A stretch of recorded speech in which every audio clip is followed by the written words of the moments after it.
Forget about Amazon Prime or FedEx. Seriously, we're about to dive into the most complex, most efficient, and most important delivery service ever created. And guess what? It's running inside you right this second. So let's explore the incredible world of your circulatory system. Okay, so let me ask you something. What do you think is the busiest transport network on the entire planet? Maybe you're thinking of all the ships crossing the oceans, or the endless highways packed with cars, or maybe all the planes in the sky. What do you think? Well, while all of those are pretty massive, the real answer is a lot closer to home. In fact, it's you. You're looking at it. This incredible web of vessels coursing through your body is, without a doubt, the most amazing transport system there is. If you were to lay it all out end to end, it would stretch for over 60,000 miles. That's enough to circle the Earth more than twice. It's your personal superhighway for life. And this system is always on the clock, juggling three absolutely critical missions at the same time. First up, transport. It's your body's courier service, dropping off all the good stuff like oxygen and nutrients and then picking up the trash.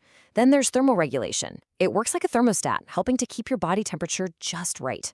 And finally, defense. This system carries your personal army of immune cells, ready to fight off any germs that try to cause trouble. So, who's in charge of this whole operation? Well, let's head down to the engine room and meet the powerhouse behind it all, the pump that never ever gets a day off, your heart. Your heart is this amazing muscular organ, and it's divided into four chambers. You've got the two upper chambers, the atria, which are kind of like the receiving docks where blood arrives. And then you have the two lower chambers, the ventricles. These are the heavy lifters, the shipping department, that pump the blood out with some serious force. And it all works in this perfectly timed rhythm called the cardiac cycle. You have a contraction phase, that's called systole. It's the big squeeze. And then a relaxation phase, diastole, where the chambers fill back up. You know that classic lub-dub sound of a heartbeat? That's literally the sound of the heart's valves slamming shut in perfect sequence. Pretty cool, right? But what tells the heart to beat in the first place? Does it get a signal from the brain? Nope.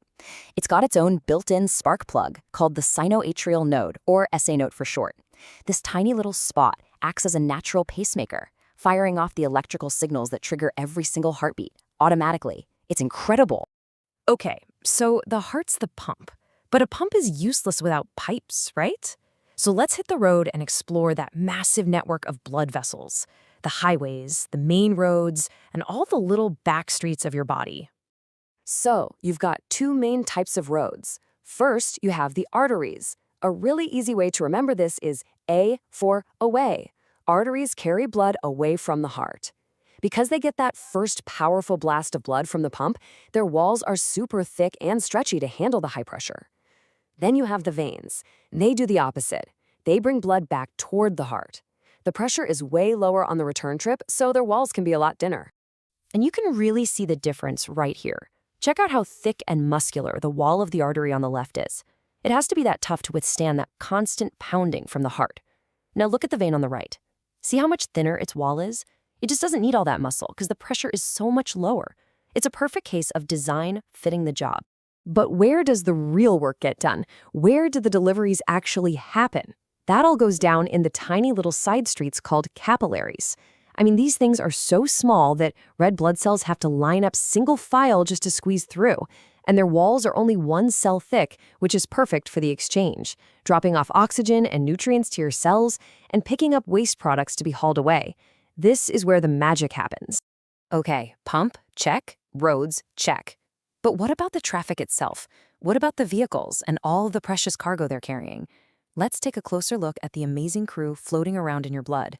First up, meet your delivery drivers, the red blood cells. These guys are the ultimate workhorses. In just one single drop of blood, there are millions of them, and they have one critical job.